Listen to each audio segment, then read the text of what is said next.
Coming up on today's show, we'll be taking you through all of this month's big releases. We'll be showing you first look at the Despicable Me Cup. And we can tell you all about ScreenX Day and our 99 season.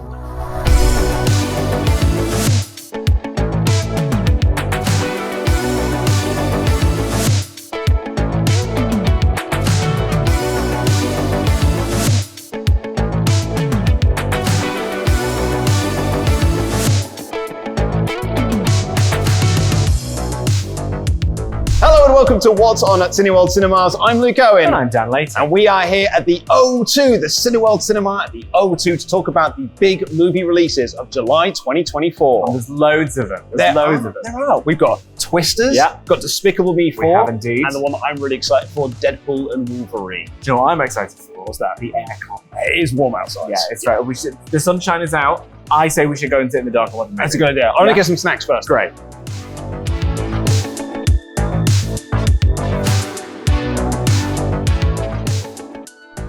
And we're going to kick this month off with MaXXXine. Yes. So you know what you're getting with MaXXXine. You do. It's Mia Goth. It's Ty West. It is Pearl. It is XXX. Yeah. It's them two back together making another movie. I really liked XXX. I loved Pearl. Yeah. And now I'm very excited to see their next venture. It's a very sort of atmospheric, like really conceptual, knows exactly what it is throughout, like the production design, all of it kind of movie. The trailer gives me Atomic Blonde energy in certain points, if you know what if you see why I'm making that reference. So yeah, it's kind of a nice little But you could go down the corridor and take in something very, very different, because Blue Lock the movie is out this week. I looked at camera operator and editor Ellis, because face just lit up. He is like, he's got this big smile on his face at the moment, because I was like, I looked at the post and I was like, oh, Ellis will know what this is. So I said, Ellis, Blue Lock, and he went, oh yeah, it's this anime. So apparently it is. I mean, you might like, and actually, it's kind of nice and timely given where we are in our football season. Oh, hello. And it's about football. Right, okay. And it's about like the Japanese football team who had a bad World Cup, and so they create a boot camp to create the ultimate World Cup team. Oh, that is actually quite fun. Yeah, fair enough. Fair enough. I like that.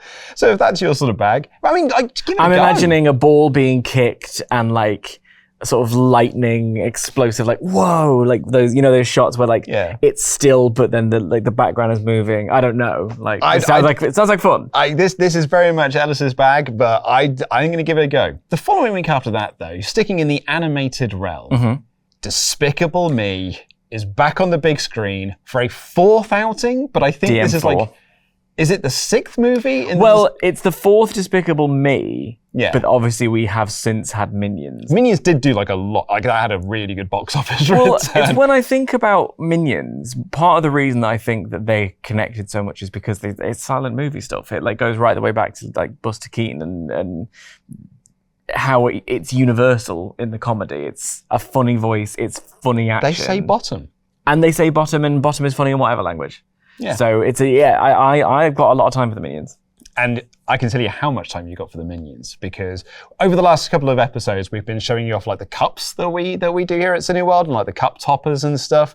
Well, check out the ones we've got for Despicable Me 4. In fact, I'm going to action.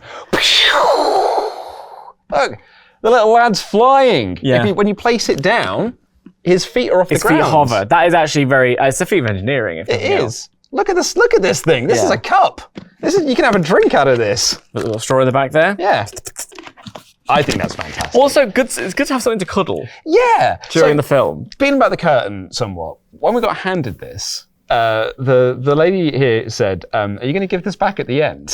And I said, "Yeah, I'll give them back at the end." We have to, like. And then I saw it, and I was like, "Do I have to give it back?" You do have to give it back.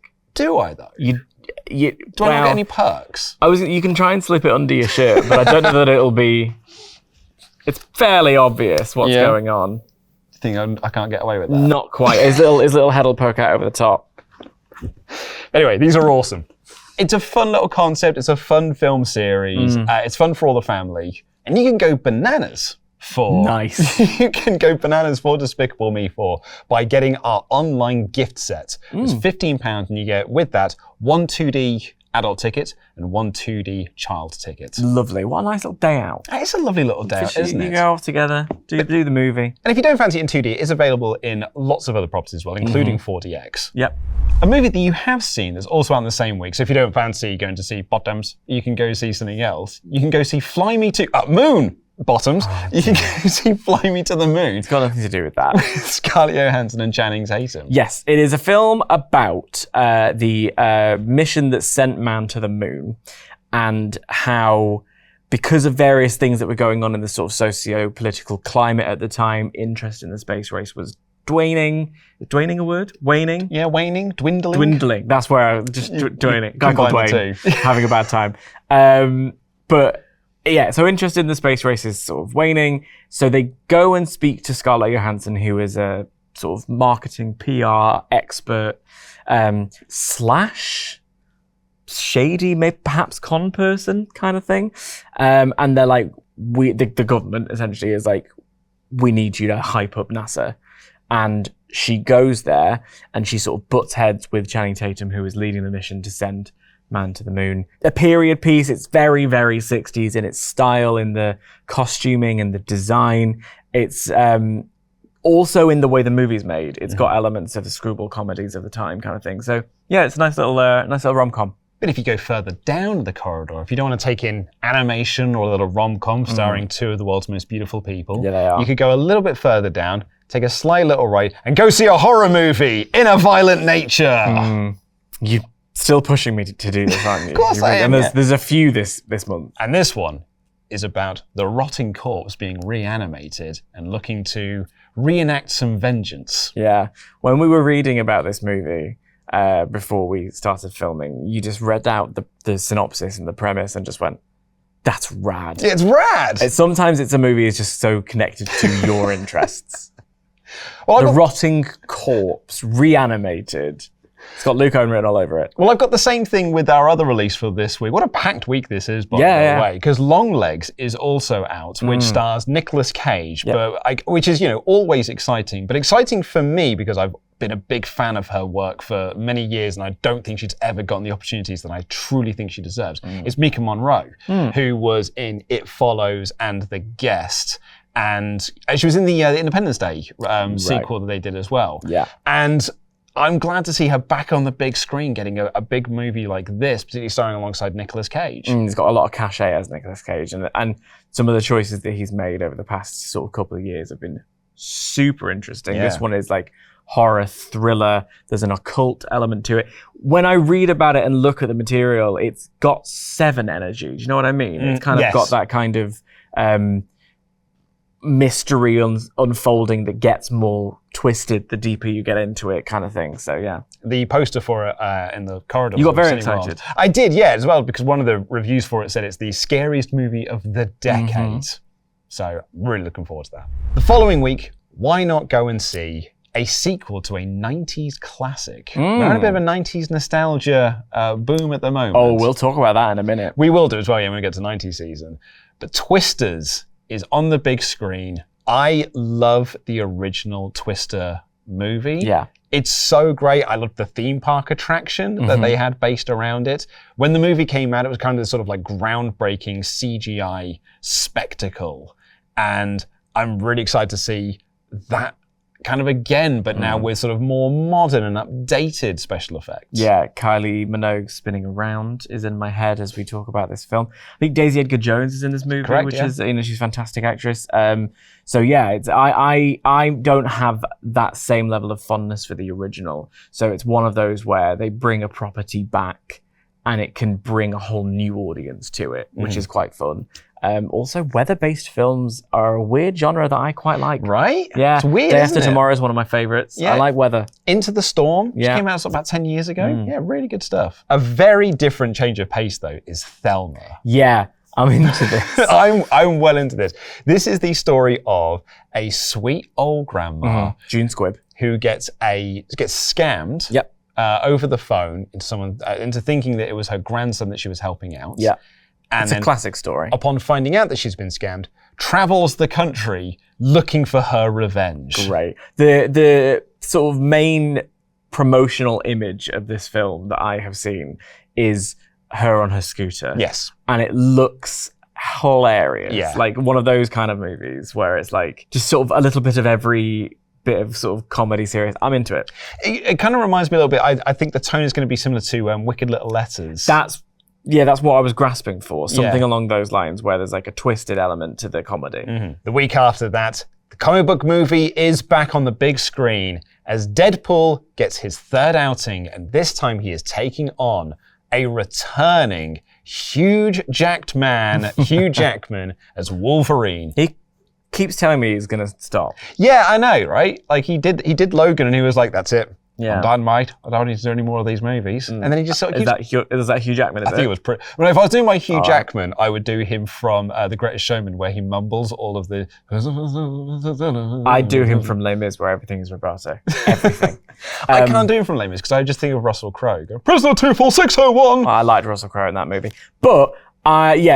what's really fun is that we haven't had a Marvel film since the Marvels, right? We haven't had a comic book movie like this. There have been adjacent, and there have been other things, but... There's been some like DC ones. Yes, exactly, yeah, but there hasn't been a sort of... And this is like the first welcoming of Deadpool into the wider MCU. I don't know exactly where the crossovers are going to be, and obviously Hugh Jackman in this context is interesting as well, so... Yeah, it's got the TVA in there as well to kind of like explain why there's like, you know, the different branching multiverses and whatnot. This is not the Wolverine that we know from the 20th Century Fox X-Men run. It is a different Wolverine, and that's probably a reason that Hugh Jackman's been interested in again, because it's playing with the character in a different way. Exactly. And I like that I've had some time away. I like that I've had the opportunity to miss these movies because we had such a fantastic run there.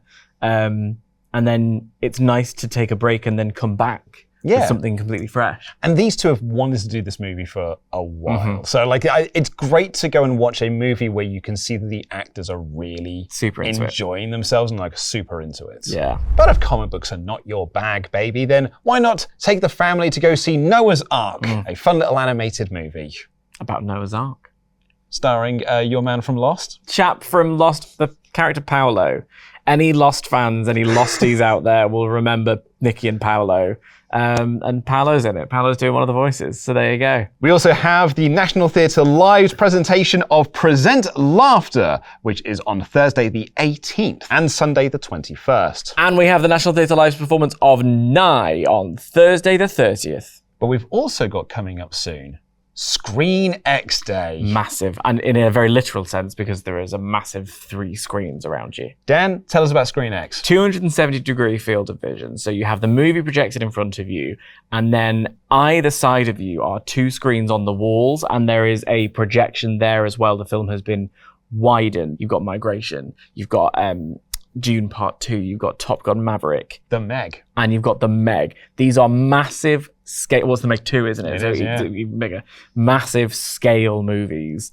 Where are you going to be in the cockpit with Tom? You know, are you going to be surrounded by Arrakis as you're riding that sandworm? Even in Migration, the animated movie, you're going to be having a lot of fun, like all the colors, all of that. You're flying through the air with the birds, and then the less said about being in the water with the sharks, the better for my sanity. The first time I saw ScreenX was for Ghostbusters Afterlife. Right. And it was this bit when the Ecto-1 is driving through that cornfield, and I'm just watching it just like go all around. Yeah. Genuinely like brought tears to my eyes because it was just so like spectacular to see. Yeah. And I think that for Top Gun, and it is like incredible, that scene in the cockpit and then you're just seeing it all around, it's incredible. Any of these films will be a good choice, but I would say Top Gun is probably the one that is at the top of my list as a priority because having spoken to Tom Cruise, now you have your mate Tom Cruise specifically about ScreenX, he was so excited he sort of leaned forward. ScreenX Day, where the tickets are only £4 to come and see the movies, is a great opportunity to experience this new way of showing films, and Top Gun is something where the team making it have those ideas in mind. They're excited by the opportunities that something like ScreenX offers, and so the film is crafted with that in mind. Yeah. And I think it's just really fun to see someone like Tom Cruise get so excited about something like this. Absolutely. Celebrating my era of cinema, 99 season continues. We have The Mummy being shown on Friday the 5th and Tuesday the 9th of July. Tarzan being shown on Saturday the 13th and Sunday the 14th. And one of my favorite movies ever, American Pie, being shown on Monday the 15th of July. And then South Park, Bigger, Longer, and Uncut, another one of your favorites. Love it. Say Monday the 22nd of July, A Bug's Life on Saturday the 27th and Sunday the 28th, and then top it off, one of the most iconic films of all time, The Sixth Sense, on Monday the 29th. We also have an autism-friendly screening of Inside Out 2 on Sunday the 7th. Bit of Oasis, mate. Oasis Supersonic on Tuesday the 16th of July. And we also have the 30th anniversary, the 4K reissue of Forrest Gump on Saturday the 20th and Sunday the 21st. Of course, you can also get tickets to see Inside Out 2 and A Quiet Place Day 1. But that's all we've got time for on this edition of What's On at Cineworld Cinemas. If you want to check out any of the movies that we've discussed today, use the links in the video description down below. And we have an abundance of movie-related joy across our social media platforms, so go and check us out wherever you're looking at social media these days. And until then, I've been Luke Owen. And I've been Dan Blaze. And that's What's On.